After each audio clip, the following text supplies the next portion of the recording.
Bonjour et bienvenue dans le cœur de l'énergie, animé par Catherine Oximum. Après avoir exploré ensemble les plans subtils et le principe du voyage conscient, je vais me présenter, partager avec vous mon parcours et le chemin de vie qui m'a mené jusqu'au cœur de l'énergie. On peut dire que je suis comme Obélix, je suis tombée dedans toute petite. Il s'est agi d'accepter cet héritage, d'en faire usage, car rien n'oblige personne. J'ai reçu cette capacité à ressentir et à interagir avec l'énergie de mon arrière-grand-mère paternelle, Angèle. Angèle était une femme de la terre, une toucheuse, connaissant les secrets des simples, ces plantes qui soignent. C'est elle qui m'a transmis les bases du magnétisme, les prières de guérison, les formules secrètes, comme celle du coupeur de feu. D'elle, j'ai appris cette écoute profonde de la nature, cette connexion directe au vivant, que ce soit des personnes ou des animaux. Cet héritage est la racine de ma pratique. D'un naturel très cartésien, j'ai voulu comprendre. Je me suis formée au Reiki, jusqu'au niveau maître. J'ai travaillé avec la rigueur des protocoles et des signes orientaux. Pourtant, quelque chose me laissait sceptique. Étant une prieuse de nature, je me surprenais pendant les soins à accompagner les gestes japonais de prière catholique. J'ai senti très vite une incompatibilité. C'était l'un ou l'autre, mais pas un mélange des deux. Le compromis était impossible. La réponse m'est venue sous la forme d'une révélation. Il fallait simplement adapter les signes de Reiki à l'égrégore chrétien. Ce fut la naissance de la méthode Energia. Il ne s'agit pas d'un mélange de techniques, mais d'une approche souveraine, où l'intention de la prière et la puissance du signe sont en parfaite harmonie. Sachez que cette connexion à l'égrégore chrétien, je l'ai aussi reçue à la naissance. Je suis née un 25 décembre, le jour de la Nativité, et j'ai été baptisée un 15 août, le jour de l'Assomption, qui marque la montée au ciel de la Vierge Marie. Ces dates fondatrices m'ont placée dès l'origine sous le patronage symbolique du Fils Jésus et de la Mère, la Vierge Marie, une double consécration qui guide chacun de mes actes. Si l'énergie subtile a posé les fondations, ce sont des rencontres humaines précieuses qui m'ont confortée dans cette voie.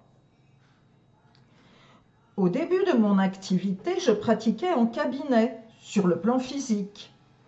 En faisant des soins sur moi, je savais bien qu'ils étaient efficaces, mais j'avais besoin d'être confortée par une personne extérieure sur ma légitimité à exercer, car le doute est le pire ennemi de l'énergéticien. C'est là que Karine est entrée dans ma vie. Infirmière libérale, elle souffrait d'une tendinite sévère à l'épaule droite à cause du poids de sa sacoche. Elle n'arrivait pas à s'en défaire. En 6 séances, elle a été définitivement soulagée. Reconnaissante, elle est devenue ma première ambassadrice. Cette preuve sur le terrain a été une étape clé pour cimenter ma confiance. Le second coup de pouce du destin, celui qui a ouvert la porte de ma pratique dans l'astral, est lié à une demande un peu folle et à un cheval. Une amie très chère, Valérie, m'appelle un jour complètement affolée. Je vis en Bretagne, elle dans le centre, à 500 km. Catherine, me dit-elle, il faut que vous fassiez quelque chose. Pilogold, le cheval de Clémence, est gravement blessé, la plaie est mal placée, il ne peut pas être recousu. Et si vous ne faites rien, moi je crains le pire. Ma première réaction fut l'impuissance. Mais enfin, Valérie, je suis à 500 km, qu'est-ce que vous voulez que je fasse? Sa réponse a changé ma vie.